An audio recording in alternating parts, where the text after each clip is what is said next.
Do it.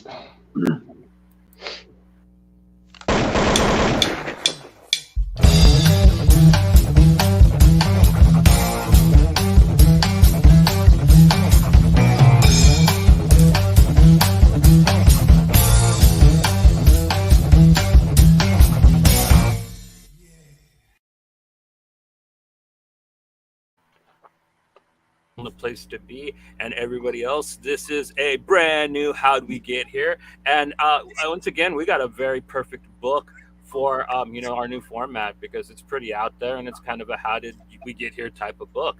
I'm going to go ahead and let the gentlemen who are our guests tonight introduce themselves and kind of explain their nice little fable that they're going to be selling you guys on. Gentlemen, we'll go ahead and start with you, David. My name is David LeCompte. I created and I draw The Vein, and happy to be here. There's one of the covers. Mm-hmm. Hans, man. Hi, I'm Hans Fink. I color The Vein. I also help with editing and lettering, and I designed and did ad copy for a bunch of parody ads that we also put in there as well. Very cool. Not pictured is Jassen Davis, who wrote the script. So The Vein, it is live right now on Kickstarter. I have the link in the description. You guys kind of want to talk about how the Kickstarter's gone so far? It's going really great. I am totally surprised at where we are. I had kind of had, pessimistic outview about it. That's just kind of how I am. But we got funded pretty much within 3 days. We got to 200% in about 2 weeks. We're now getting close to our 4th stretch goal. So I'm starting to, the anxiety is starting to deflate inside of me a little bit. But it's been crazy. It's been a wild ride. It's been great meeting everybody, meeting you guys and fellow creators. Yeah. You're you have just over 2 weeks left. You guys are at 230% funded. So I'd say you guys are well on your way. I'd almost say it's safe to say that you're almost guaranteed to get to the finish line funded, unless there's like a major disaster, which I've never seen that happen when the book is well over 200% funded. So congratulations, guys, man. I'm really happy for you guys, because I've been following you, David, on Instagram for a while. You've been throwing pages out there on Instagram, and that's when I started sniffing around there and wondering what the hell is this book, The Vein. And I think you've been posting for about a year now on Instagram, if I'm not mistaken, right? I'm getting really close to a year. I think it was October. So I think when the Kickstarter ends is when I actually started working on the book. So that's it's been a crazy wild ride. Like, I remember seeing you. Obviously I didn't even know what an Instagram story was, but then all of a sudden I saw you posting, for The Vein, and I was like, oh, who's this cool dude? And then I started checking out your podcast. YouTube show. Mm-hmm. Oh, we got Matt King in the chats, the creator of Tales to Enlighten. Oh, no shit. How's it going, Matt? Yeah, he's in the chats. That's a pretty cool book too. A little strange, not unlike your guys, man. That is a really very cool book. Actually, considered a pin up to the second one. Yeah. Actually, there's kind of a 6 degrees of separation here, because James Edward Clark did the art on the first volume of Tales to Enlighten, and you guys actually have something cool for your campaign. You had James Edward Clark do a variant cover, right? We have a very special James Edward Clark cover. It is a one and done cover. There's only ever going to be one of these books made with that cover, and it is going to be given away. It's a giveaway for the actual campaign of the Kickstarter. So how are you going to go about? You're going to just randomly pick someone? How's that going to work? So yeah, it's going to be randomly, but if I posted it on my Instagram. If you like the Instagram post and you are a backer of a printed tier, then that doubles your chances. If you repost that post or you put it to your story, it triples your chances. So there you go. So even more incentive for everyone to go follow David on Instagram so you can double or triple your chances to win the James Edward Clark variant. Johnny, do you have that cover up on the James Edward Clark one? I only have the ones that they put on the Kickstarter. which variant is this one? That's H.W.G.H. Anderson. Okay, that's RL Black. Yeah, Bryce, I butchered the last name. That's ours. that's the wraparound cover. Yeah. That's all the ones I saw on the Kickstarter. Okay, cool. I guarantee you guys it is a beautiful cover. It is classic James Edward Clark, and it is totally awesome. Yeah. Oh yeah. Yeah. Yeah, He's so we'll post it up on the Kickstarter tonight so that you guys can, so anybody who wants to see it can head on over to the Kickstarter and see it right away. Yeah. How did you hook up with James for that cover? Like, how did that come about? I think I just contacted him through either Instagram or through Reddit. It was one of those two, and I'm pretty sure it was Instagram. I just reached out to him and I was like, dude, I like your work. Would you be interested in doing an alt cover? And he was down, so we did it. Nice. So how many variants do you have in total? 4 or 5? So I think we have 5 as of right now. So we have the primary cover, we have the RL Black, we have the HWGH Anderson, we have the Braze Art one, and then we have the James Edward Clark cover. Cool. We were chatting in the DMs, and when RL Black's name came up, you were like, "Oh, when we get on the show, ask me about that." I think you said you had a story concerning that, right? That you wanted me to ask you about. So what's the story there? Okay, so we're gonna do a limited edition print with RL Black. So his cover for the Kickstarter did super well. It is definitely our most bought alt cover, and so he's gonna do a special limited print of the vein, which is gonna be limited to 50 copies. He's going to number all of them. He's going to sign all of them. And then we're going to sell a limited amount on the Kickstarter, and then he's going to sell a limited amount of them in person. And that's it. They're not going to exist anywhere else. It's just a special vein promotion that he's doing.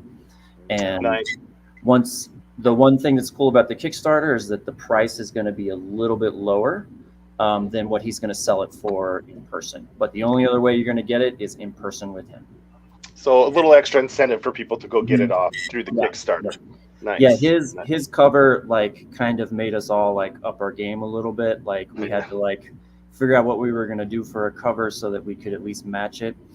And so that cover was killing it. So it worked well for us. It worked well for him. So we're just going to kind of keep riding that. Cool. We'll let your friend here who just popped in. We'll let him introduce himself because, hey, Jassen, man, you want to introduce yourself to the people? My name's Jassen T. Davis. I'm one of the writers for the vein, and I love doing it. Nice. So, how did the three of you come together to work on this project? It was Reddit, actually. I think I had posted something on the Comic Book Collabs subreddit. I had just started finishing up some line art for the concept art for the vein, and I wanted to start looking for a colorist. I put it up there, and Hans was one of the people that responded. Actually, I think you responded to me. I put up a post. I had just recently, at that time, gotten really frustrated with trying to find collaborators and stuff on comics, but at that same time, I had become super obsessed with these halftone brushes. And I was just like, I'm just going to throw it out there. So I threw it out, post saying, hey, I'll color your comics with this halftone style. And Dave was like, yeah, okay, let's see what you can do. And he hired me and 3 other dudes to color the same thing. Okay. And he just told me to go all out, but want to see what I could do with that style. And he decided to he went with me out of the 4 dudes, which I thought was pretty awesome because I thought one of those dudes was actually really good. So I was, like, cool, mind blown. But I was like, okay, yeah, let's do it. Yeah. Then, at the end of the day, Hans just kind of fit with what I was doing with the vein. The other guys were great colorists, but they were, I would say, a little bit more like traditional. They had like kind of like some softer colors that they did, and it's kind of a little bit more moody. Okay. Hans was definitely kind of what I was kind of imagining if I had colored it myself. Yeah. There we go. These are some of the first things that we colored. Awesome. yeah, those Sim Black pages. Yeah. That's one of my favorite sequences right there, actually. Oh yeah. So, how did you birth this thing, the vein? Like, was it like a nightmare you've had since you were a kid, or like how did the concept come about? So,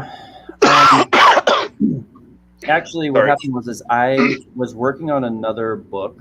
It was called Destructure, and it was just not going very well. It was moving really slow, and I was getting really frustrated. And so I decided to take a break. I wanted to do a quick 4 to 8 page comic. Part of that comic Destructure, there were these sequences where people's faces were kind of like turning into abstract shapes and stuff. And it honestly kind of like bothered me a little bit. So I was like, I want to kind of like examine this a little bit more and see why it bothers me. And I just started drawing like, characters with like maggots and worms and snakes coming out of their face. And then it just kind of naturally progressed into like, this, what became the vein, where half of his body was, basically this weird alien tentacled creature coming out the other side. It's probably one of the like first times that I've, made something where it just kind of happened. It wasn't like, I sat down and analyzed it too much. I just was like kind of letting it do whatever it wanted to do. So just putting that pencil to paper and just seeing what comes out. Yeah. Nice. Yeah. You sent us a preview, a 25-page preview. It has a lot of the stuff you have on the Kickstarter that people can see, like the ads. But you had a lot of stuff in there. Some of the finished pages you have that are all lettered and everything you included in it. So the earlier part of the book, and I loved it, man. I thought the color stuff is amazing. I love the way Hans colors it and everything. But, dude, I'm a huge fan of black and white comics. And when I saw the first part of the book is in black and white, I was like, oh, man. I wasn't sure. That's why I had to ask you. I just didn't know if it wasn't colored yet. But I was like, dude, your art looks so good in black and white as well. So like this book just hums, like. So there's actually a bit of a surprise there in those pages.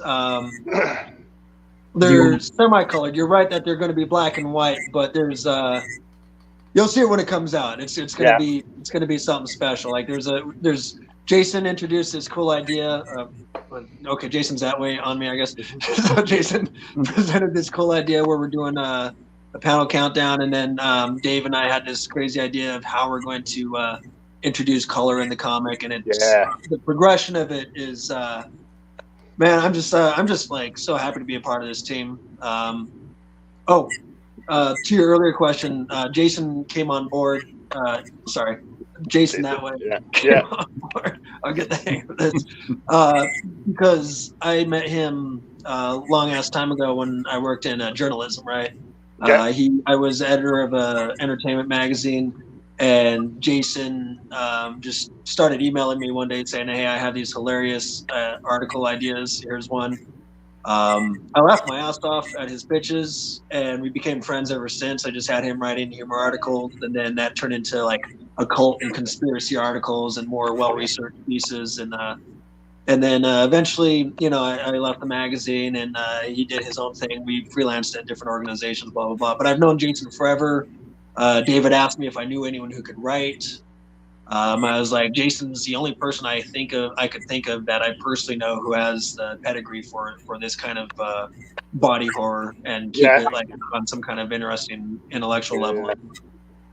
Cool. Yeah, because right away, like just from the few from the previews too, like the preview set, and just the stuff that David was dropping throughout the year, I was like, this is the kind of weird I like, you know, like I like weird books, and I was like, this is right up my alley, and like I can't wait till it comes out and get to read it.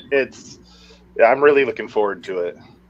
Yeah, I think like our main, like we kind of have like a main goal, and is like we want to make sure that it's weird, we want to make sure it's body horror, and we want to make sure that it's science fiction. So like that's been like the tagline for the book the whole time. So it makes me very happy that people are actually interpreting it as weird body horror sci-fi. So yeah. I had another question, because when he transforms with the alien entity kind of attaching itself to him, or however it happens, you have 3 heads that come out. Mm-hmm. So is that supposed to represent each one of you as a creative team? And like, I don't know. I was just, is it a coincidence, or is that like done on purpose? I don't know.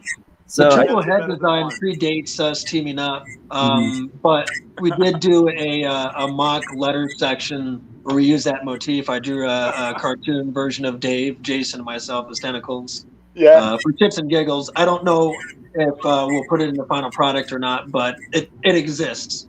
Yeah, it's perfect. Like that's like you could do when you go to cons and stuff. Just make like the banner you put when you want to sell your book with like the 3 of you as the heads that are coming.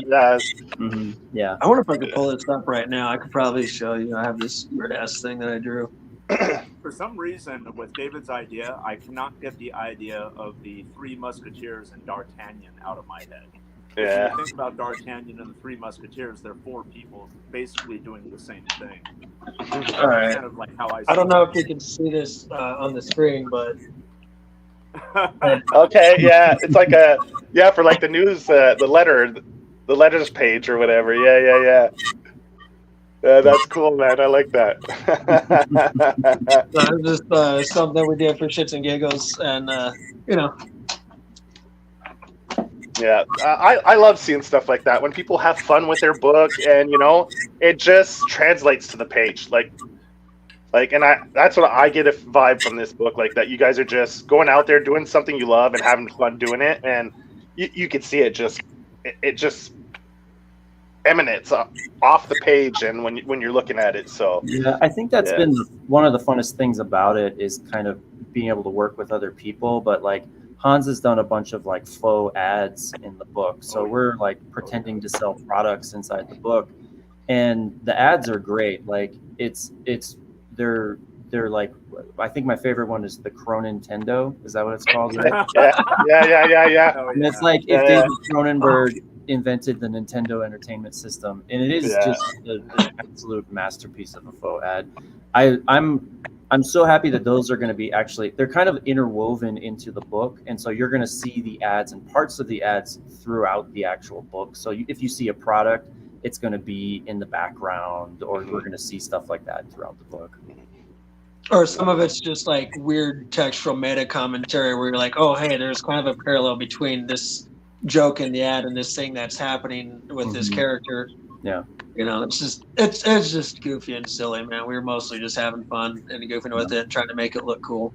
Yeah. But I'm telling the readers, anyone who's gonna buy this comic, you're gonna want to buy the comic for Hans's ads as well. Those ads are killer. Each one is a t-shirt. I'm telling you, the comic itself alone could sell from the fake ads. And then the rest of the comic is absolutely brilliant because, you know, David's a genius. Yeah, those ads there that I think there was 4 of them maybe in the previews, and yeah, they're pretty good. I got a really good chuckle from the Nintendo thing there. That was pretty good. Yeah. Coming up with the little video games was the especially fun part. Yeah. You know, there it is. All these little bullshit games. You know, existence to exist harder. You know, well, that's what the old Nintendo games actually are. Nintendo ads looked like in the comic books back when I was a kid. Yeah. That's actually a cross between a couple of old Nintendo ads and old Sega ads I saw. The grid background was very popular with the Sega ads, and then the rest of it's basically like the Nintendo screens. Yeah, that's great. Like little callbacks to like pop culture and shit like that. I love that. That's so fun. Yeah. So how far do you guys all live from each other? Do you plan on like meeting up at a con at some point? We took a sacred oath to never meet. Never meet? Okay. Never meet in person.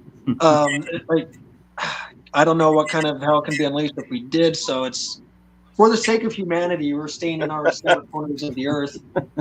I'm just kidding. I've already met Jason. He was over at my house on July 4th. Yeah. Okay. Cool. Yeah, I'm in San Diego. So, well, I'm not in San Diego right now. Yeah. Jason's in LA. Yeah, we do live close to each other, somewhat. Yeah, we could. We live on Earth. We're all on the same on planet. Earth, yeah. We're definitely on Earth. We're definitely on Earth. Same hemisphere. Continent. I'm in Arizona. It's hot as balls out here, but it's not that bad. Yeah. Yeah, I think we are going to join up at a con. I think that's kind of one of the ultimate goals is to kind of get the book at some cons and meet people and have a table and stuff like that. So I think it's kind of, I haven't had enough time to like wrap my head around it yet, but I'm going to start figuring that stuff out. So how has because this is your first Kickstarter experience, right? Mm-hmm.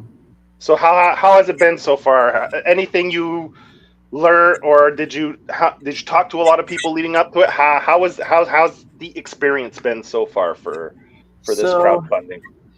I would say we've learned a little bit here and there, but I wasn't proactive enough with reaching out to people who actually ran Kickstarters. I think that was probably the biggest thing that I learned was like when there were a bunch of people who were watching this that I didn't even know they were watching it, but they had Kickstarters and they did a lot of like cross promotion for us. And that was like the most shocking thing is that like how supportive like the Kickstarter comic book community is. Like these dudes were like, I didn't even know they existed. I didn't know they were out there watching my stuff. And then it was like the day that the Kickstarter landed, they were out there doing posts. They were adding it to their story. They were adding it to updates on their Kickstarter. It was a really, really big like learning experience in terms of that. And I think that's kind of more how I'm going to approach it going forward is kind of contributing to like that type of marketing promotion and stuff like that. Yeah, it definitely feels like a community, I mean, I had donated to a small handful of Kickstarters, but I probably in the last since this campaign started, it's kind of compelled me, maybe for karmic reasons, I don't know, or maybe just like because I'm suddenly more aware of the community around me. Like I've actually invested in so many more Kickstarters now than I did over the last 4 years that I've had a Kickstarter account. Like so it's pretty ridiculous, but it's also nice because I think as a community, as independent artists, sure we want to think we can take on the world, but it's that really as a community supporting each other and driving traffic to each other that we have any success. We're just I kind of feel like it's dumb luck that we ended up in this community. Yeah, I mean, the thing that I learned is that like me posting about somebody else's Kickstarter, like either in a Kickstarter update or on my social medias or anything, that doesn't take anything away from me. And in fact, it contributes to like my actual profile, if anything, there's no downside to actually promoting somebody else's Kickstarter. Absolutely none. Like, I've seen a lot of other artists that are kind of struggling. And that was one of the things that I kind of noticed is they're not really doing like cross promotion where they're kind of like doing like a quick pro quo or like, hey, I'll put you in my update if you put me in yours. And that's the biggest learning experience I've had from this so far. Yeah, because you guys probably don't have a lot of the same followers. So by cross promoting, people that are maybe following this one guy sees yours and vice versa, and then you gain more followers, and then you get more word to mouth. And that's one thing I was checking on your Kickstarter. There's two important numbers whenever I look at a Kickstarter when people are funding, and that is obviously the percentage that you fund. And another huge one I find is your total number of backers. Because like sometimes you'll see Kickstarters where they only have like maybe barely 100 and they fund and like sometimes they're really pricey and stuff. But I think if you make it a little less expensive, but you get a larger following, with that larger following, with each campaign you do or each book, it'll grow, right? So that number actually equals to more more money in the long run than if you do a pricier book and you get less people following, right? And the word spreads a lot quicker too. Like it's like a wildfire, right? If you have 300 people just reposting stuff from you as opposed to 100, the word's going to get out there a lot faster than so. Yeah, I really struggled with pricing. Like it was really hard for me to put a price on the book. Like it's like part of me like wants to just give it away for free, but like but you can't really do that in our society.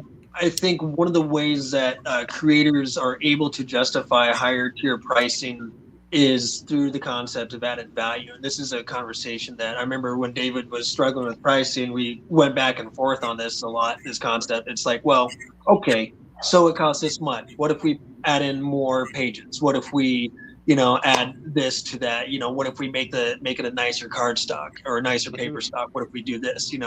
What if we put all these pinups from all these great artists in there, all this bonus material? And that's really, I think, one of the things about that makes it more palatable to donate to pledge to Kickstarter campaigns is, when you have artists who realize like, yeah, we're asking to pay a premium because we're producing this ourselves and we're distributing it ourselves. But, you can get, obviously we're getting stretch goals, which that puts in added value, but you can get, this extra quality of pages, I think that's one of the things that's going to help indie comics stay alive is the willingness to put in added value to our work, Yeah. I saw a post the other day. I can't remember who did it, but someone had bought a greeting card, and the greeting card was like $5, and they were like, now I understand why comics are so underpriced, because it was just a card, it was just a greeting card, but the card alone was just $5, and a comic is $5, and that's like 20 pages was the example that they were using.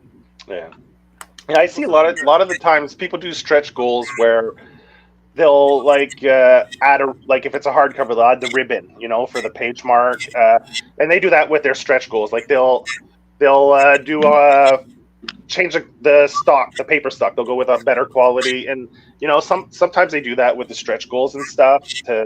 If they see their campaigns doing really well, I've seen them add stretch goals like that. Like, oh, now we're going to do a foil for the lettering, right, and stuff like that. So, yeah, it's definitely added value for sure. Like people enjoy those little extras when you throw them in there. Yeah, I was surprised at how much everybody likes stickers. Stickers have been really popular. And that was actually something that Hans had called. And I was like, when Hans told me about it, I was like, who the fuck cares about stickers? I don't care about stickers. But man, everybody wants a sticker. Yeah. My wife actually is the one who called it. My wife is like, so I graphic design on the side a lot, and she says, sell your clients stickers instead of business cards. People throw away business cards. People remember stickers. Even grown-ups like stickers for some reason. Yeah. And weirdly, she's right. It's turned out to be kind of a boon for some of my clients to just like printing out stickers and selling them. Like, man, it's nutty. Yeah. I don't know why grown-ups like stickers. They're just cool, man. The readers of the comic will also appreciate the price because we're not giving them ads. The whole comic is entertaining to where back in the day you'd open a comic and 10 pages would be ads with things you never wanted to look at or buy. Whereas with our comic, the whole dang thing is 100% entertainment, and the ads are funnier than the story at times. Yeah. So we're giving the readers definitely getting their money's worth. That's a valid point. Yeah. Yeah. And like I was saying before, back to the black and white of the book. Like when I first started, I was like, it gave off like I was talking to David in the DMs. I was like, gave off a little bit like Charles Burns kind of vibe, like from Black Hole or whatever. I got those vibes from it a little bit, yeah. And I thought that was pretty cool. And then I was like, oh yeah, I see like the color comes in once the monster's there. I was like, it made me think of like Wizard of Oz, where everything's black and white. Then when the house falls in Oz, when it gets fantastical, then the color pops in. So then I was like, yeah, that's, like when the alien things start showing up, that's when the color starts to pop, right? And I was like, man, it's just like the Wizard of Oz, it's all black and white. And then I loved it. I was like, that's so fucking cool. I love that. Yeah, I think it's weird. Like I had not drawn like the parallel to Wizard of Oz at all until you actually mentioned it. I didn't And like now that I look at the script and I look at the story, there is a few parallels to it actually in the way that it works. But to also speak to Charles Burns, he is definitely in like one of my top 10 favorite artists. So like I'm, it makes me happy to hear that. I like to wear my influences on my sleeve, so I think that's awesome. Yeah, for sure. I gave off those vibes big time. Loved it. Cool, awesome.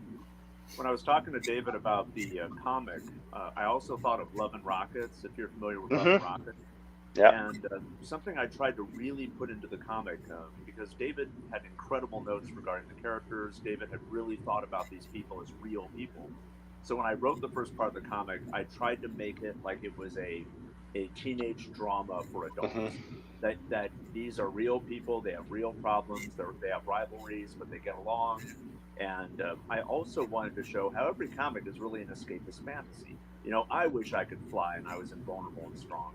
So that first 10 pages, we're trying to give this feeling of a normal world. Yeah. And Whammo, thanks to David and Hans's art, you got the extraordinary. You go to Oz. So. Yeah, Jaime Hernandez is one of my favorite artists as well. So if you look closely in the background of some of those first pages, you'll see a Love and Rockets poster in the background. Yeah.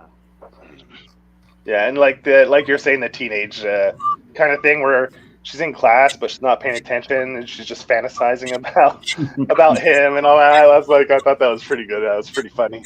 Yeah. So. Yeah, man. It's weird because I'm hoping we don't use thought bubbles. I'm not a huge fan of thought bubbles. I think it's because when you read Alan Moore's The Watchmen, there's no thought bubbles, so it increases a lot of the tension. But I do believe in visuals and how people will see things in their head. When you think of something, you don't go, "Hey," and then there's text in your head.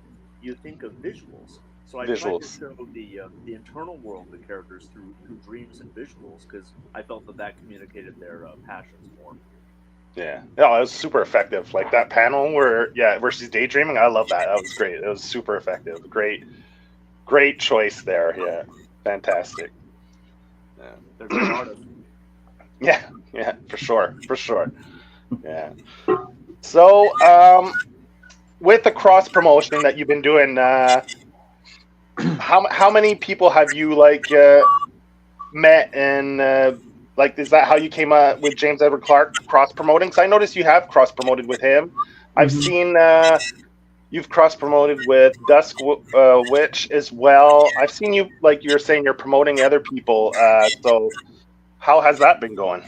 It goes great. So one of the things that I've noticed is that whenever you do the cross promotion, your numbers always go up. I can't have a direct correlation, but it always happens, and it's pretty quick too.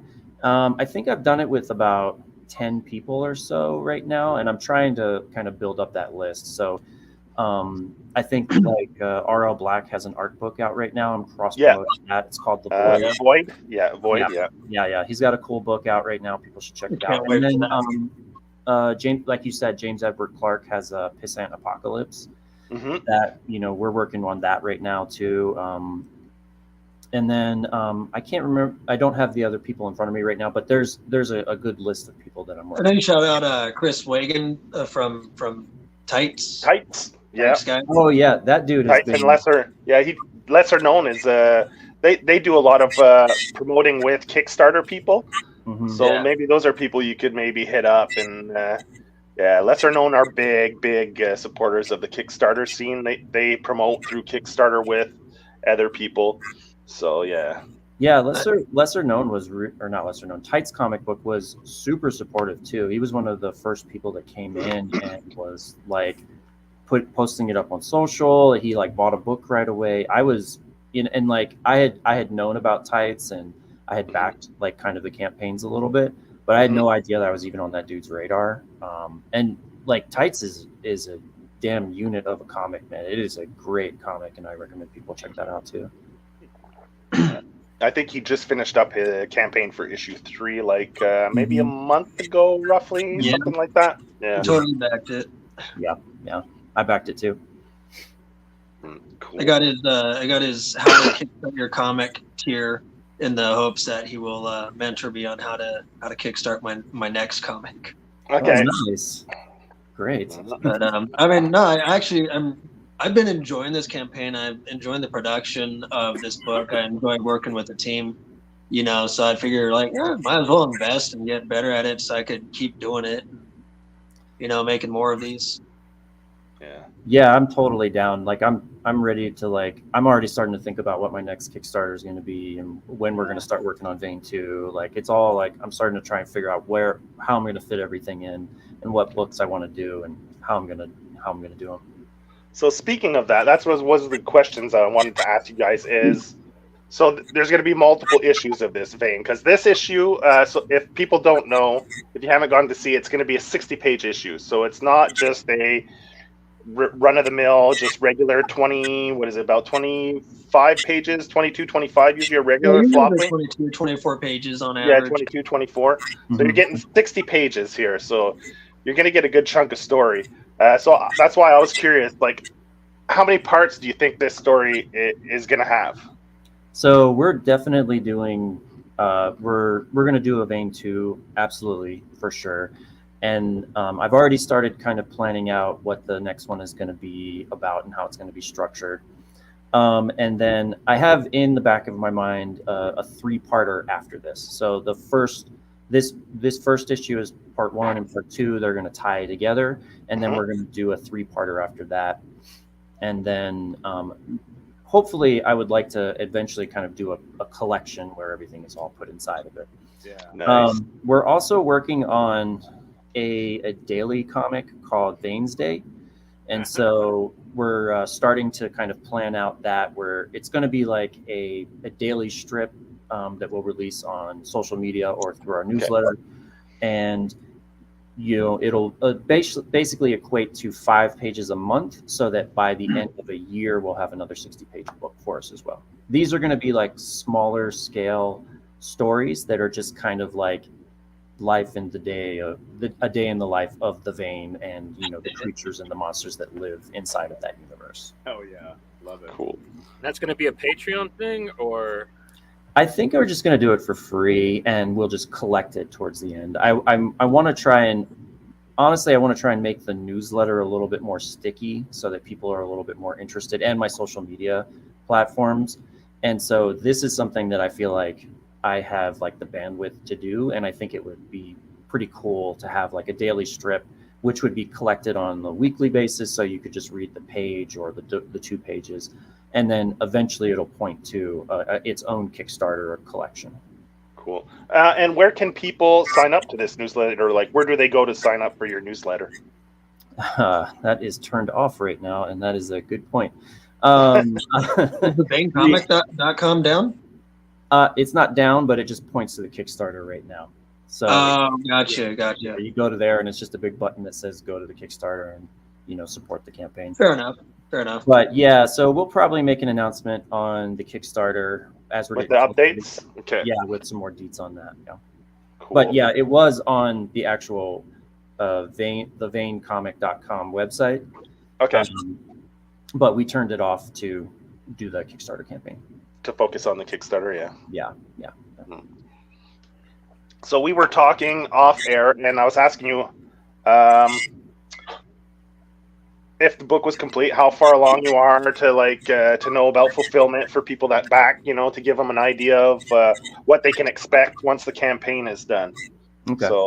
So Hans has stepped away, so don't tell. Don't tell Hans I said this, but I've actually been. He's back. So I actually have been sandbagging pages for a while, and so I haven't given them to Hans yet for coloring, but I actually have line art for everything but 4 or 5 pages at this point in time. So I'm hoping within the next 10 days or so, we're going to make an announcement that all of the line art is done, and we're just going to be working on editing, some coloring, and, kind of like corrections for the book. So the month of October is probably just going to be focused on that. It's just making sure that, the book is going to be the best book that we could possibly make. But the book is definitely going to be done before the Kickstarter actually finishes. Nice. Very cool. So fulfillment should be pretty, because I don't know if you guys are on Twitter, but Twitter's been on fire the last few days for talking about Kickstarters people aren't fulfilling, and like it takes 2 years for books to come out. So just letting people know you're not going to have to worry about that with this campaign because the book is pretty much near finished. So it's more a question of edits, tweaks, and then fulfilling the actual campaign. Yeah, So. and actually, we've actually gone to the point where, like, we have contingency plans so that if I die, it is in writing that Hans and Jason are authorized to finish the book without me. So it's going to get finished no matter what. So we've already planned out everything, and we're ready. It's gonna get delivered no matter what. Nice. And if I die, all of my tasks will be delegated to my animals. Sounds good. Sounds good. Very cool. Our writing's already done. So. Well, have you started the scripts for the next chapters, or? So I don't really do the scripts. What I do is I call them like requirement documents, where I just kind of say, hey, I want these characters. It's going to have these story points. They're going to have these weapons or these, vehicles, or it's going to take place in these cities on these planets. So I kind of give an idea of how like the world is going to look, and like what I want to draw is kind of really want to do it, and then maybe some major story points. And then I'm really hands off and I hand it to Jason and say, hey, just work your magic and do whatever you need to do. It's very similar with how I work with Hans, is I kind of just will throw around some ideas with him. I'll say, hey, I kind of want, this planet to kind of have this color scheme. What do you think you want to do with it? And we'll talk about maybe brushes that he wants to use or that I think are cool. Yeah, you'll notice that's a good point. You'll notice like every section of the comic has not completely, but has a different brush, brush style or coloring style. And that's based on what planet it's taking place on. So every planet has its own look, its own texture, its own set of colors and stuff like that. And then I selected palettes that would work uniformly as the book as a whole, but would also work in keeping each planet, each location distinct from the other. Yeah, I think for me, like one of the things I wanted to do with this book is really kind of experiment a little bit, and I wanted to go and kind of draw a lot of stuff in as few and many pages as we could fit it in there. So like we have a planet called Rhizo X, which we actually named after the Rhizograph brushes by, what was the name of that company? Retro Supply Company. Retro Supply Company. Yeah, so it's called Rhizo X, and it's supposed to be kind of like this, like if like MC it's a risograph texture from the risograph printing machine. Planet. What was that? It's a risograph texture from the old risograph printing machines. Yeah. And it's the same. And if you look, there's all of the planets, the alien planets, anyways, are all kind of named after like the brushes and the color modes that we're actually using. Yeah, there's the Simblack one is named for the CMYK brushes that we got from the Craft Home brushes from True Grit Texture Supply. If I'm going to shout out Retro Supply Co., I guess I should shout out True Grit as well, since I use probably their brushes the most. But I use all kinds of brushes, so. Oh, that's cool, man. When the reader is going through the comic, they'll be impressed too, because the different worlds are very different than each other. David and Hans did a great job making sure the art is vivid. So just by glancing at the page, you know what planet he's on. It's not just, we changed a few things. They are very bizarre landscapes. They're very different from each other. Yeah, because you see some of the pages have more of like that throwback pastel, kind of muted a little bit. And then when you get to the planet, it's a little darker and more saturated, right? It has more pop. And I noticed the difference, but because it's only a preview, I didn't really understand kind of what was going on exactly. But now that you explain it, I totally get it. Yeah, that's cool. Are you familiar with John Cassidy's work on Planetary? Yeah, love John Cassidy. Yeah. There's an issue of Planetary that people still talk about where everything is just done in blue and yellow with black lines and minimal color palettes. And a lot of the vein, though, has multiple colors. So it has like that 4-comic effect, but it's very modern. It's a futuristic 4-color effect. The reader will notice it. That's cool. Like I like the fact that everyone collaborates. Like Jason kind of gives his input. Like now he mentioned the planetary thing, and it's not just like, okay, you write and that's it and hand it off. I like the fact that you guys kind of have that three-way communication throughout like all the process going through. So Yeah, that's pretty cool. I really wanted everybody to like leave their mark on the book. Like that was one of the main things I wanted to do with the book, is kind of get away from just doing like solo books by myself. I wanted to work with other people and kind of, let's all make it all our own. Like we need to kind of figure out a way to make it all mixed together. Well, and I saw my job as making sure that I could take David's story and translate it exactly how he wanted.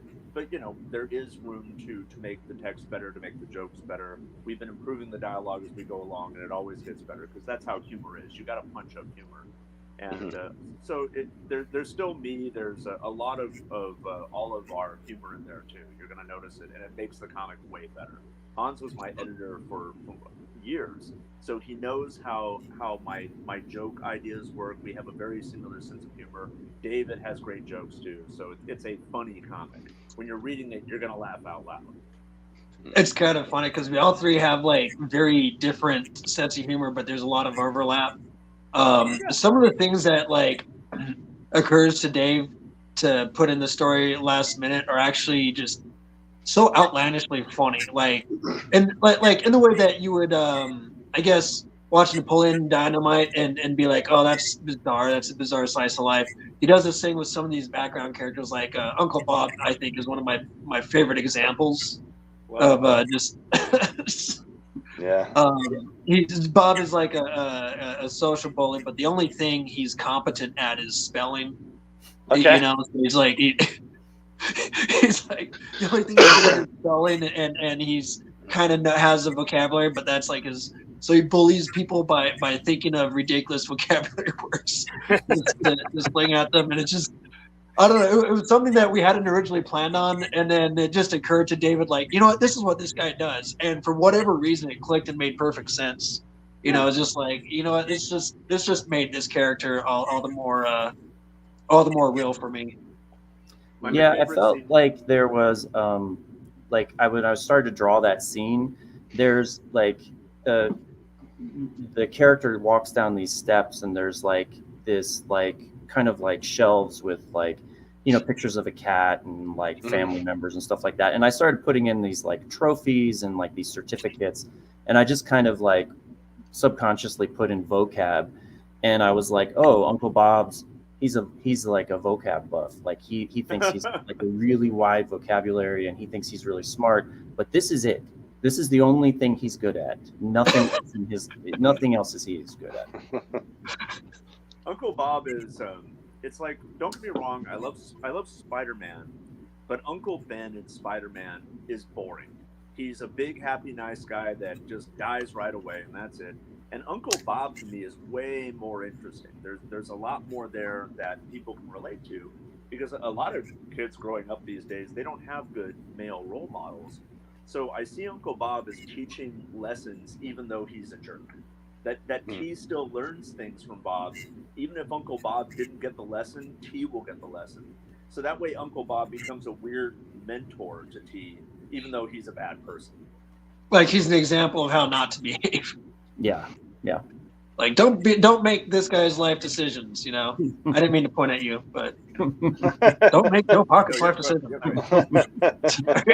But also, these are realistic characters. Like we've planned redemptive arcs for Uncle Bob and Fabio, if necessary, because no one is truly bad or good, and a lot of the characters in this comic are very realistic people. That's why the comic to me is gritty, even though it's sci-fi horror, because these aren't like Captain America, who's this really great nice guy. These are regular kids who are going to college who are still learning to be adults. Yeah, I'm anxious to see how the scar plays into the story. That's because that's the side, right? So it's gonna. I can't wait just for that reveal. Yeah, I'm looking forward to that. So like, as a creative team, man, do you guys have like a veto system, or like when someone comes up with an idea and two others don't like it, do you have like a veto system where you can, or is it pretty syncretic so far? This is why we don't meet in person, because we were originally going to do a trial by combat system, but Dave told me he's lost so many collaborators that way that he can't have his heart broken again. So well, I remember seeing a post. One of you does martial arts, right? Which guy is it? This guy. All of us. Hans does it. Okay. I do, So but Jason's kind of a martial arts nerd too, man. He's done a lot of kung fu, taekwondo, boxing, and I got him into Brazilian jiu-jitsu. So now he's strangling people now too. Nice. I love Brazilian jiu-jitsu. It's just about the only thing I'm doing now because it's that good. Yeah. I love it. Yeah. Hans is cool. Yeah, He's I actually think- won a medal. I think at the end of the day, like I think like we kind of try to work collectively, but if there isn't like a good answer, then I'll just make a decision. At the end of the day, it is ultimately my book. Like I think I get the ownership of it. Yeah, I would say we're kind of like the UN and I'm America, so it's We're slightly more productive than the UN. slightly more productive. Slightly. I'm used to collaborating as a writer, and I like to collaborate. A lot of sketch comedy and a lot of comedy, everything you've ever seen that's funny is not written by one person. I promise you. Any comedy, movie, that's a solid point. Yeah, you got like 5 or 6 people in the writers' room, and they Writers' have a room, person in charge of the story. So it's best to have all of us together working on the humor part. It makes it funnier, but it is ultimately David's story.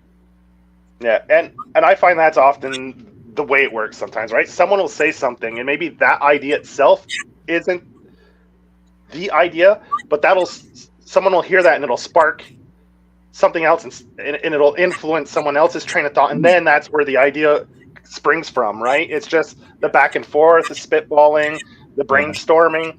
Yeah. Honestly, that's been one of the most exciting parts of this thing for me. Because, like I said, I don't remember if we were talking about this backstage or if I mentioned it later on. But I had gotten to the point where I was frustrated looking for collaborators on comics, man. All I wanted to do was make a comic, and I was getting super frustrated, finding collaborators who were reliable. Admittedly, there were a couple times that I was a flake, but I was a flake because of family life and death emergencies and shit in my defense. But meeting up and like finding Dave, finding the vein, and then bringing my pal Jason into it, that was it was just like such a relief. It's like, oh, okay, so I wasn't just wasting all these years getting going through people and getting frustrated for nothing. Like this is exciting to have a collaborative team, and here we have we're like this close to having a tangible product. Like that's the most exciting part for me when I worked in print back in the day, was having a physical magazine in my hands at the end of every month. And we're about to have that again here. We're about to have like physical fucking 60-page comics and posters, with artwork on it. It's so like that to me is the real excitement, is just knowing that we're making this, and it's going to be real. It's going to be tangible any minute now. We got James Edward Clark is in the house, man. He's in the chat. Yeah, he is. There he is. The one and done variant cover, James Edward Clark, man.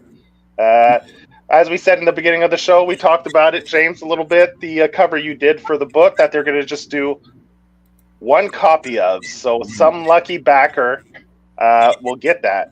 So like we said in the beginning, if you go follow David on Instagram, follow David, like his post, repost it, share it.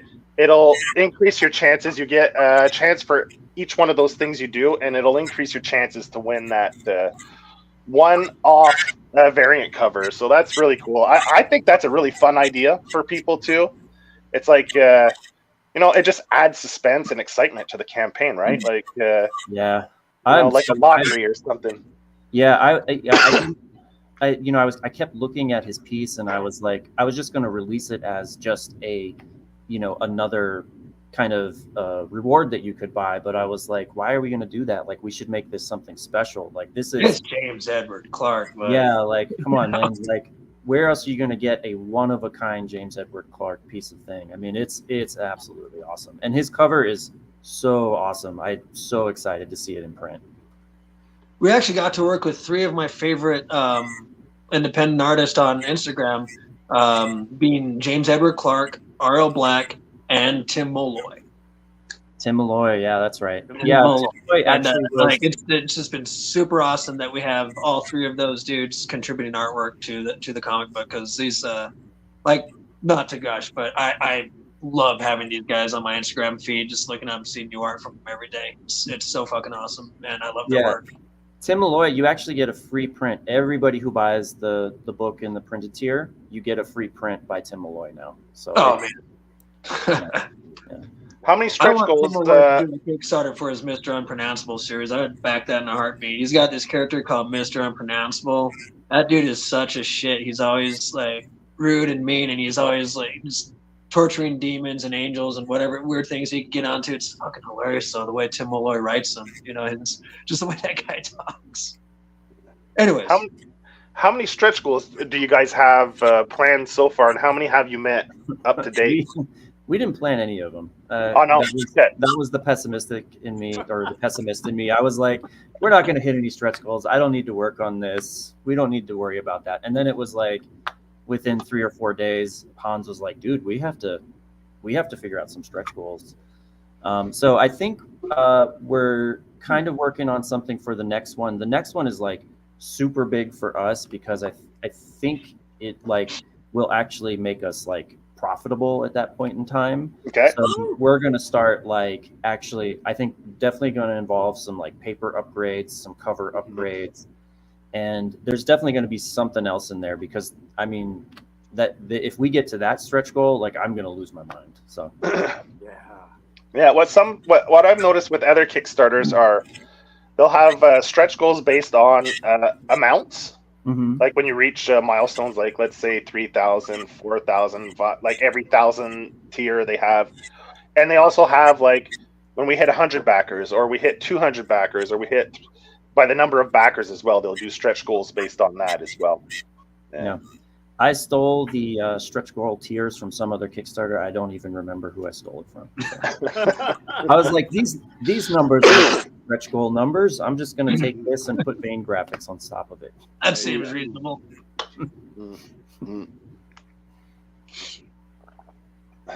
Yeah. So each one of you guys kind of works in creative professions. So like, how much does comics play a role in it, or have influenced you as a kid growing up, or like how did we get to this point where you guys are making an actual comic on Kickstarter? Were you about to say the name of the podcast in the question? How did we get here? Yeah. How did we get here? So how do we get to this point? How did we get here? So I had always wanted to do comics growing up. I actually went to the Kubert School for a year. Did you? Nice. Yeah. And I definitely, like, at that time, I just wasn't focused enough to actually make comics. I just didn't have like the dedication. I wasn't like, I was watching everybody else around me in the school, and like I just couldn't compare my stuff to their stuff. So I tried for a few more years after that, and then I kind of gave up comics for a while. And then the pandemic happened. I had some extra time. I no longer had to commute to my day job, and I started working again. And that was when I started working on that other book. And eventually it just led to the Vane. So in terms of my day-to-day, comics have nothing to do with my day-to-day. I'm a software developer, and like I spend all my day programming boring code all day long. So can you name drop were there any people you went to school with at the school that have become like big names in comics that you were there at the same time, or? I sat next to Ed Pisker. Oh, yeah, that's pretty damn cool. Yeah. That's pretty big. Yeah, Really? yeah. That dude's not returning your calls, man. No, I'm just kidding. Mr. Kayfabe himself. Mr. Kayfabe himself. Yeah, so he was. We sat next to each other for I think the majority of all of our classes. You know, we had classes, and the dude was a beast even back then. Like everyone knew that he was going to be, you know, famous one way or another. Mm.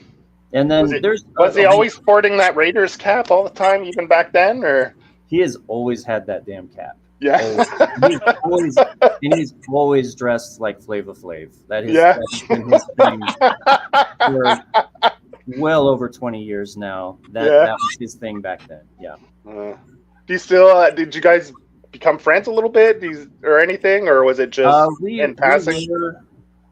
Honestly, we were friends on MySpace, but when I gave up comics, I kind of lost all my connections. I do know a few other people.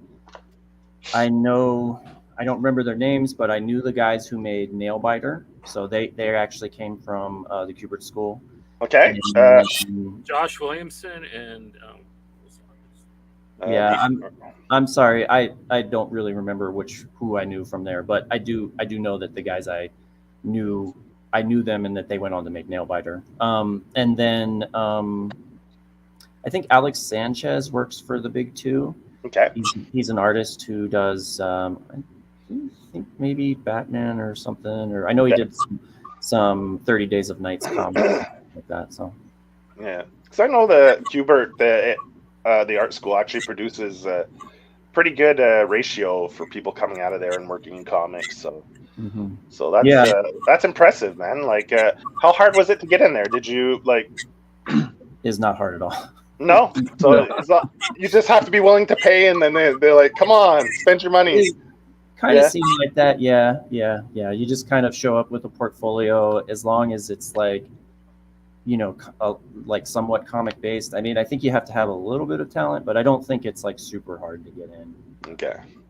Your art is incredible, though, David. Your art, really, I'm sure they noticed that. No, thank you very much. Yeah.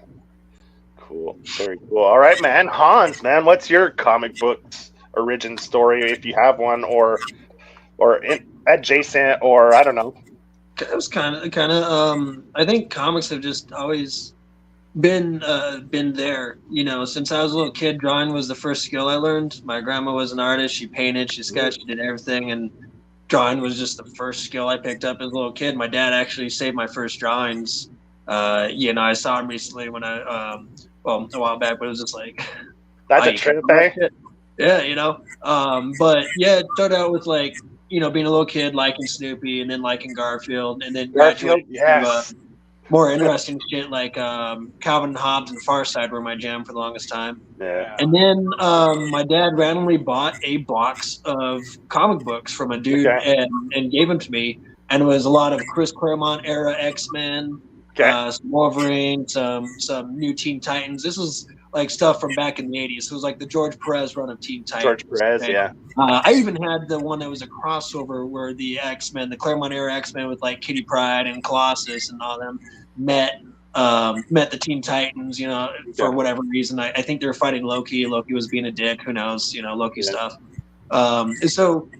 So then I got really heavy into like comic books, not just like Sunday comics and stuff. Yeah. The brilliance of Calvin and Hobbes and Far Side still resonate with me, but it was the long form comics that where you had to like flip through the pages and there's stories that connected. That became more interesting to me.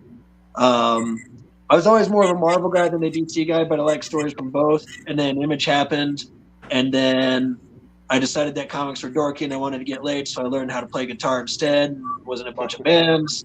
And then I came back to comics. I read Preacher as a young adult and realized that comics can do way much more with storytelling than I actually thought when I read Preacher and Transmetropolitan, actually. Both of those. I probably read those in like the super late 90s, early 2000s when I was, coming of age, about legal drinking age, roughly. And I was like, oh, this could be so much more than just like dudes in spandex hitting each other, having a little soap opera time. Because I mean, that's really all superhero comics were back in the days. It's just like soap operas for people who wanted to see dudes in spandex. Which nothing wrong with that. Like I said, I enjoyed it. I enjoyed the Chris Claremont especially. But then I kind of grew out of it, and then I discovered Vertigo and all that, and I don't know. I guess I've just always I just look for any story that's interesting. I don't really care who publishes it. I guess it's more of an issue of, is this interesting? There's a lot of creators I've come to like over the years: Sean Murphy, Jonathan Hickman, Cullen Bunn, I think, is a great horror writer. You know, a lot of great talent out there. So I don't know. I guess it's always influenced me the way I draw, even the way I design. Although like in graphic design, it's not really the same as comic book art, but there is some of that influence in there. I'm actually wearing a shirt I designed for a client that's graphic based, or actually might actually have this sticker here. It's a murder pickle, but basically, I have a client that they do conservation, Okay. and they've replanted so many saguaro cactuses out here. Okay. There was a drought out here, and I guess a bunch of cactuses died, so they replanted a bunch of them, but they don't want people like messing with them, so they made up the mythos of the murder pickle, which is, I guess, Awesome, a fucking cactus that goes around stabbing people who disrespect nature. I don't know. I'm not sure what the mythos is. But I mean, I guess they draw weird things like that sometimes. You know, so yeah, comics does play an influence in the way I design, but there's also a lot of other design influences as well. So it is what it is. It's just always there. I'm excited that I'm actually like making a comic for real now instead of just my dumb little dorky mini comics. But do you ever post your mini comics like on socials or anything, or? Nah. Oh, actually, there is one that I did make with a friend that I posted a while back. It was one where I actually went old school with it, and I drew it on Bristol board, like with pencil and ink brushes and stuff like that, and scanned it and colored it digitally. And even though it's colored digitally, you can still see some of the fucking pencil lines on it. But sometimes that gives it a little more character, though. Sometimes I like that. Yeah. And I don't know. I actually paid Jason recently to write a very short mystery comic. So I think what I want to do is just like take maybe like my dumb comics and then commission like some people to write and draw other comics that I can then color or draw over myself and just make a collection of just weird ass stories one day. You know, even though people say don't make anthologies because they'll fail. I don't care. I'm going to make an anthology. Screw you guys. I want to make an anthology. They do good on Kickstarter, man. Like, do they really? They seem to. Huh? I've always been told that anthologies just don't work in America. That's true. But that's the beauty of Kickstarter is it's global. Yeah. Okay. So, that's fair. So, yeah, you're probably going to be getting people in like England. You're going to be getting people maybe Australia, Japan. You know, like often we talk to creators and they're like they go and check to see where the backers are from. They're like, it's crazy. Like I had to mail something to Australia the other day, and it just blows their mind. Like some places that they mail their books out to. Oh, we do have one backer from Japan, by the way. That's I noticed that. Like one backer from Japan. That's thank you, guy. Appreciate it. Yeah, we've actually had I think 3 international backers. I thought it was really strange to see people like, you know, that want our book all the way like in New Zealand and stuff like that. I'm like, dude, what does this New Zealand want? There's like 2 dudes in Austria, and then the guy in Japan. There was like a couple other international spots that kind of intrigued me. I was like, really? Wow. Yeah, man. Like Kickstarter, man, it's everywhere, right? Your book's going to be traveling the world for sure. That's a good point. Yeah, so I definitely will launch my anthology on that. I also had a second anthology I want to launch that. There's no American comics doing this. There's a Japanese manga out there that's doing it. But what bothers me about American comics is when they do fight scenes, you know, and I understand, panel limitations, but they're not. The poses are ridiculous. No one punches with their fist together like this. No one, you know what I mean? It's ridiculous. And as you know, someone who's studied a lot of different styles, I want to see like real fighting systems represented in comics. But I get that it's hard to do. But there is Japanese manga that does this very well. And I wanted to do my own version of this and get a bunch of writers and artists who were interested in that sort of thing together to maybe do an anthology that's like combat sport based as well. Well, if you do it in manga style, I'm pretty sure it'll fund fast because people love manga, man. It's crazy. Manga's so killing it right now. Yeah. All right, Jason, man, what's your like kind of story leading up to this, and if comics played a role as you're younger or growing up as a creative person? My father collected comics when he was a kid. He actually had all of Spider-Man, Peter Parker's Spider-Man 1 through, I think, 100 or 200 from back in the day. He had #1 of Fantastic Four, and he was more into Spider-Man and Iron Man and all that. I was more into I liked Conan the Barbarian. I read a lot of Yes. I read all the Spider-Mans. I loved Daredevil, and I was also a big fan of Power Man and Iron Fist. That's now popular.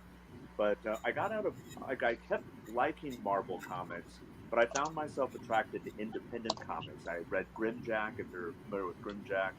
I read Grendel. Slightly. Yeah, big Matt Wagner fan. I love Matt Wagner's Grendel. I love Mage.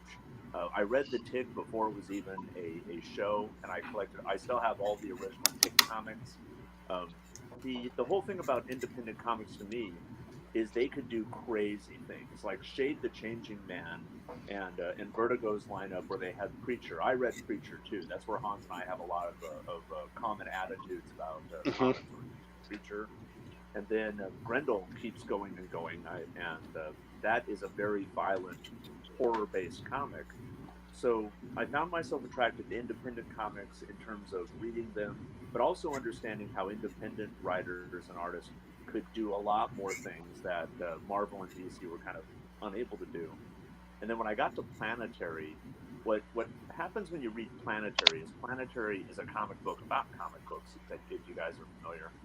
And it made me realize that comic books were a much more deeper literature than people give it credit for at times. Yeah. So Grant Morrison wrote a book about where he discusses that. But I took a lot of writing classes. I've won writing awards. I've written film scripts. And I wrote 5 comic book scripts. But what was a huge influence on comic book writing for me is I did a role-playing game with some friends of mine based on Mutants and Masterminds, which is an RPG. And Mutants and Masterminds is based on a comic book RPG role-playing game experience. So we tried to make everything exactly like a comic book as we were running this game. And it went on for 5 years. And it taught me because I would run the game, I would play in the game. So by the time I started writing comics, it gave me a very different concept of what a comic book is because of that RPG experience. Mm-hmm. And I don't recommend it for people. I mean, you got to be a big fucking nerd to do it. But if you can pull it off, the Mutants and Masterminds game, it really makes you sit down as a writer and go, okay, why do people win fights? Why do people have powers? What do people do with powers? And so by the time I got to the vein, I really wanted to write a comic book, but I wanted to make sure that when you're reading the comic book, the characters that every character in David's book could have their own comic. You could have a Loxana comic, you could have a weird Fabio comic, but I was trying to make sure that when David hired me, he also had the ability to create these really three-dimensional people that you could relate to. Matt Wagner does that a lot, where in Grendel, every new Grendel is a completely different human being who becomes Grendel. And some of them you like, some of them you hate, but you always feel that when they finally, spoiler alert, die, when a Grendel dies, you really feel the loss because that was a person. And then in Marvel and DC, well, nobody ever fucking dies. So, no, yeah, rebooted or yeah. You know what's cool that you mentioned Grendel and Matt Wagner is that I actually read a Grendel story like a long time ago, and it was one of the books that actually got me into independent books. Yeah. And the artist who actually worked on that story was H.W.G.H. Anderson, and he actually did an alt cover for our book, which was totally blew my mind that this guy who actually got me into, smaller scale comics actually did a cover for my book. And man, that guy is awesome, man. He was such an awesome guy to work with, and he's super really great at what he does. Yeah, wow. All those variant covers are awesome. All your variant covers, you guys got a great crop of artists to come in and do those variant covers. Like they all slap for different reasons. Yeah.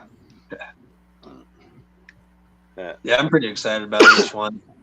Yeah, I can't wait to get a copy of all of them, except for the James Edward Clark one. So. Yeah, exactly. Only one person can have it. I'm so tempted to just make one just for me, but I probably won't do that. Well, you'll have the original, right? You get the original. Yeah, we'll have the artwork, but it would be cool to have it on my book. So yeah, gotcha. Yeah. You could always do not numbered prints of it, I guess, of not the comic, but just the cover, do prints like limited numbers where you could have Yeah, for like issue 2, maybe run a print of that cover. like a pin, yeah, Mhm. or something. Yeah, Yeah, so you could always. I think that piece might end up as a print in the back of the book. It just depends on how much space we have left. Yeah. So if we have enough space, it'll be a print as well in the book. Sorry, a pinup in the book. So Yeah. That's cool, man. JC says There can only be one. Yeah. Yeah. So, so just to recap here, you guys have 16 days left on your campaign.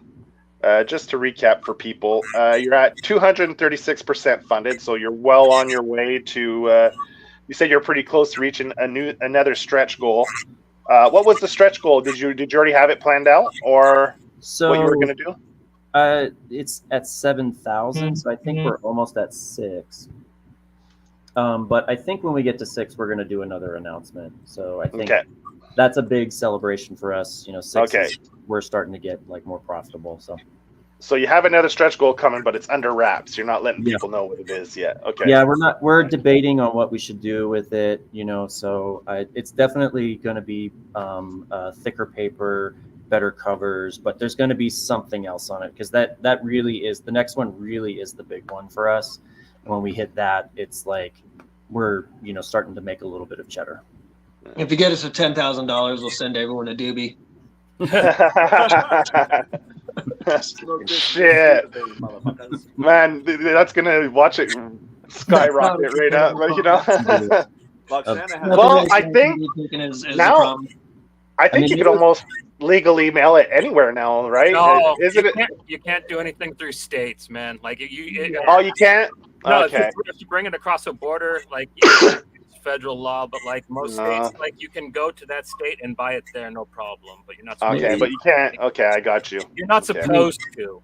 We could do like a Vane branded bong or something. Or like it's like a three-headed bong. It'll be like a Vane hookah, and each hookah will be like a 10-headed tentacle. 3 tentacles out, so 3 people can at once. Smoke off it at once. Yeah, like that'd be funny. Bowl. Yeah, like a scorpion bowl. Yeah. Just to let people know, Johnny just dropped the link for the campaign in the chats, and we have it in the descriptions below. So anyone who hasn't backed it, go back the book. The link's right there, or right there in the chat. So so hit that link, go back the book. If you're into weird, crazy kind of, I don't even know how to describe it, man. But go back it, man. It's great. Yeah, body horror. I mean, it's got a little bit of everything, right? You got some black and white in there, some beautiful black and white pages. Some humor, some blood and guts. You got you got a little bit of that throwback style too with some of the coloring. I mean, it's got a little bit of everything for anyone who loves comics, man. You get a little bit of everything in that. So it's definitely a treat for the eyes. It's going to be a fun read. I love the approach. I love the style. I love the creative choices you guys have made on the pages that you sent us. I mean, yeah, good stuff. Good stuff. Thank you. David did a great job. Every character in the Vane. You could have a T-shirt with any of the characters, especially Uncle Bob. I'm gonna get an Uncle Bob T-shirt first. That guy is righteous, man. Oh God, no one's rocking an Uncle Bob. Definitely, Loxana would be a great T-shirt. I would rock a great Mutado T-shirt. That's the orange guy that's popped up on the screen a couple of times. Yeah, probably one of the funniest ones Dave's come up with. That's my favorite character in the book is the Great Mutado guy. Not that guy. Not those guys. Those guys are bureaucrats, believe it or not. The picture you just showed, those are street politicians. Okay. But that's the Great Mutado. That's the Great Mutado right there, yeah. Yeah, he doesn't. Right there. He has no modesty. His genitals are spiders, apparently. And he refers to himself in the third person, like only the most noble of people would. That's got to No, get if this- itchy, right? Having spiders down there. It's itchy. What would be so cool now that I know how it works, like for the planets and its different styles and stuff, if it ever got adapted, you know, like each planet could be like one planet, you could do the story in claymation and just change like the styles for each planet. It would be really cool, yeah. you know? No. Hell yeah, that sounds great. Yeah, like claymation. You could do like manga, like anime style for one planet and like just really go fucking wild with it, you know? South Park Yeah. planet. Puppets and one. Yeah, live action planet, you know, you just have all the different. That'd be pretty cool. Yeah. Yeah. A lot of different mediums that could be explored with this property. Mm. Well, it's also Yeah. this is a sci-fi body horror comic, so when it comes to planets, we can have planets that are absolutely repulsive hellscapes, and it'll be funny by the time we're done. What was that movie that came out on Shudder a little while back? The Gods Are Angry? Was that it? Or The Gods? Bad God, right? Or yeah, wasn't it just called Bad God or Yeah, I can't remember what it was, but Mad God? Mad Gods. The Mad Gods. Yeah. That movie was fucking awesome. Yeah. It- And like, I get a little bit of those vibes, you know, the same vibes from some of the scenes in that kind of come off it was like. in the background when I was working. It was. Was it? Yeah. Yeah, that movie is absolutely beautiful, man. I love that thing. Yeah, that was pretty cool. That was quite the treat, man. For visually, that was a great movie. Yeah. So, guys, do you have any last words that you'd like to shout out to people before we sign off? Go check out The Vein, and if you like it, back the campaign. Nice.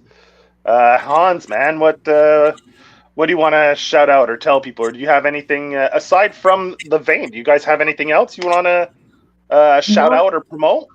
At the moment, I mean, there's stuff that we have talked about post Vein, but right now The Vein is the main focus.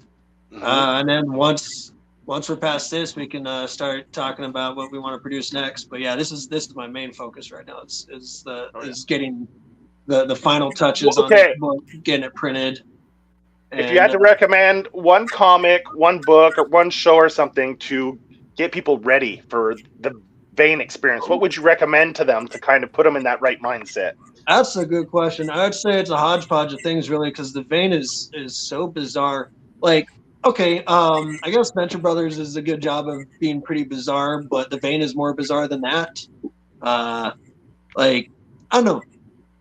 Did you see the movie, Hans? Yeah, the Radiant is the blood of the Batman heart. That one. So amazing, right? Oh man, like Venture Brothers is one of my favorite shows of all time, man. It's one of the best written shows on TV. Brilliant character development, ridiculously funny. Archer is a lot like that too for me. Archer, good one. Yeah. Yeah, I would definitely say Venture Brothers and Archer, but I think like a real big influence for me was like a lot of 80s body horror movies. So if you like The Fly, you like The Thing, you like Evil Dead 2, you like Alien 1, those were all in the background while I was working. So if you took like the wit of and the humor of like Archer and Venture Brothers and then put it into a body horror setting instead of a spy setting or a or adventure setting, then that would probably be The Vein. Like it's like, nice. It's weird, it's witty, it's satirical, like it's out there and odd, but it's also very much about body horror, about a guy who has, he's coming of age and he's going through this weird fucking process, and his body transforms because of this alien. It's very. You ever seen Society by Brian Yuzuna? I'm sorry? You ever seen Society by Brian Yuzuna? Oh yeah, Hell yeah. Society. That's a good one. Yeah, That's a fucked up movie. I love it. Your book Jason kind of actually, Jason actually recommended that while I was working on The Vein, and that was another one of those movies that was in the background when I was working on The Vein. So yeah, Society is a good movie as well to watch before. Nice. I feel like I have to go watch it now. I'm out of the loop on this one. Oh, it's hilarious, man. The butthead scene. It's called Society. Society, yeah. JEC says MTV is the head vibe. I think that's actually pretty. Oh man, I've forgotten about the head. That's not that far off. That's actually a pretty good one. I was thinking that little alien going, "Rally," you know.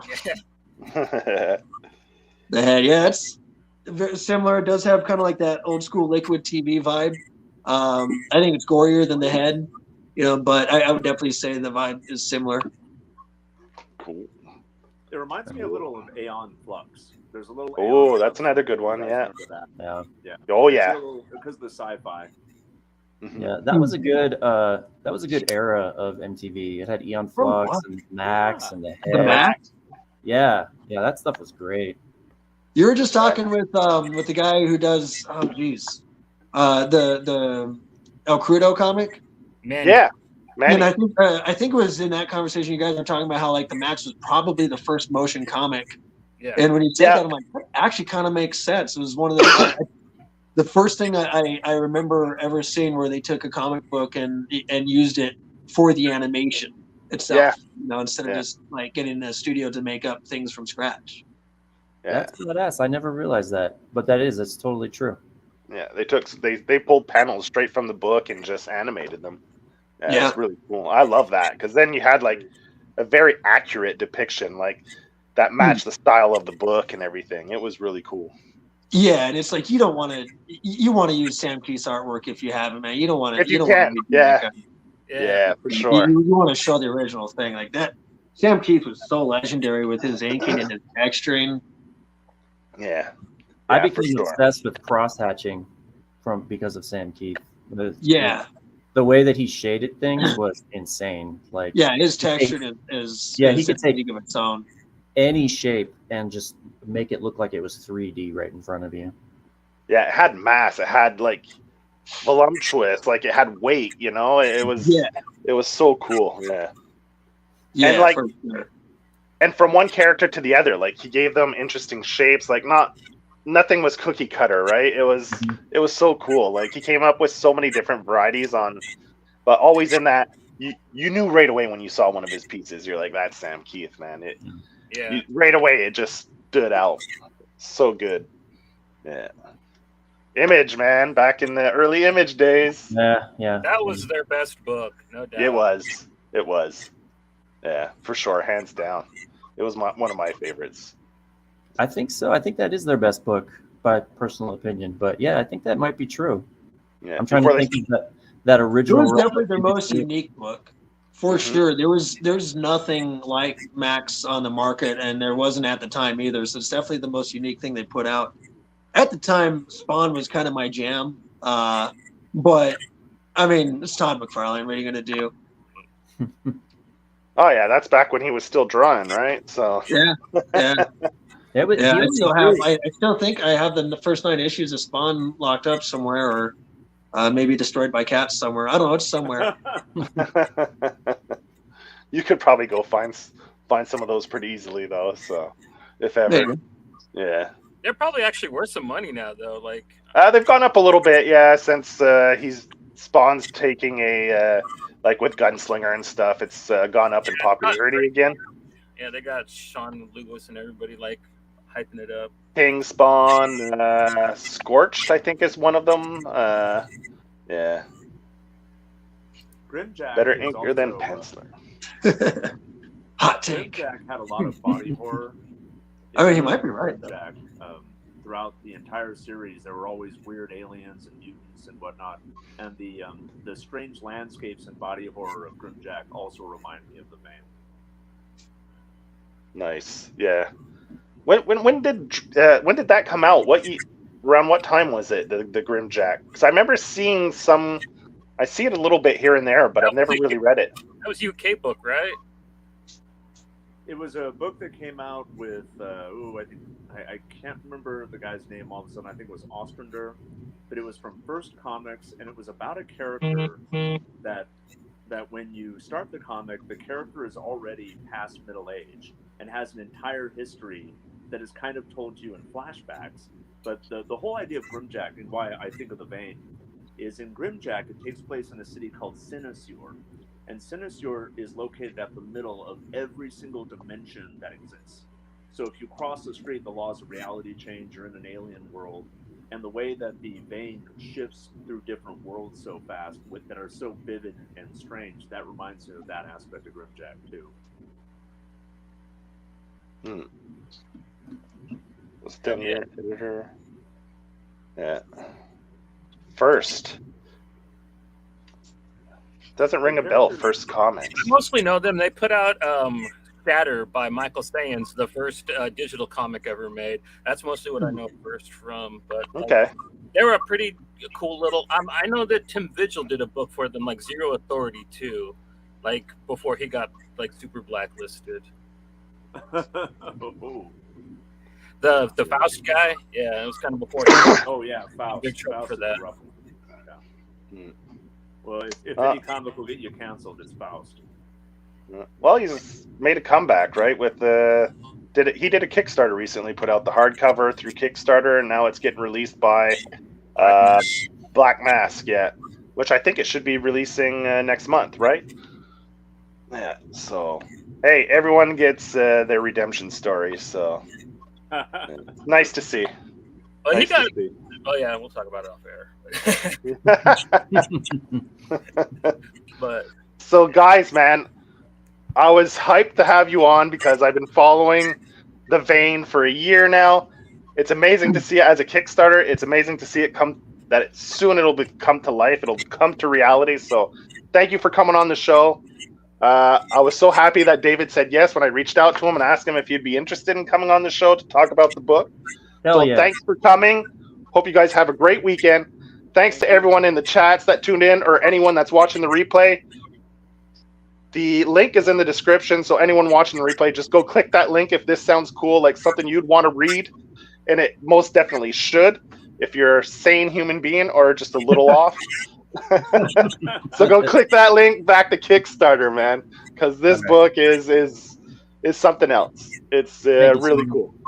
Thank you, guys. Thank you so much for having us on, man. Appreciate it. It's been awesome talking comics with people. yeah. That's I what hang it's out about. with people who don't like comics. What can I say? You know, they prefer strangling folks, but you know, I get to. Well, that's pretty much what spawned this show in the first place. Was we all have friends that don't really read comics, so we're getting together. We met online. We're like, let's just go and just shoot the shit. We'll do a show, get together, talk comics, and it's fun, man. We've been doing it for what, 2.5 years now, Johnny? Oh, yeah. Johnny's been doing it even longer. This is what, your third or fourth show, Johnny? Third show. Yeah, so man, Johnny's like the encyclopedia when it comes to comics. So. Yeah, it's a great show. I really like what you guys got going on here. And I love the new logo and the name. It's fucking sweet. Nice, Yeah. thanks very much, man. We're pretty happy with it, so.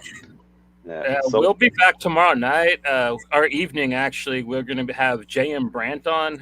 Elle's going to be there with us, and yeah, we're going to be talking about Swallower of Jade, which is a really fun book. So yeah, we'll see you guys tomorrow, and yeah, until then. So back to Vegas.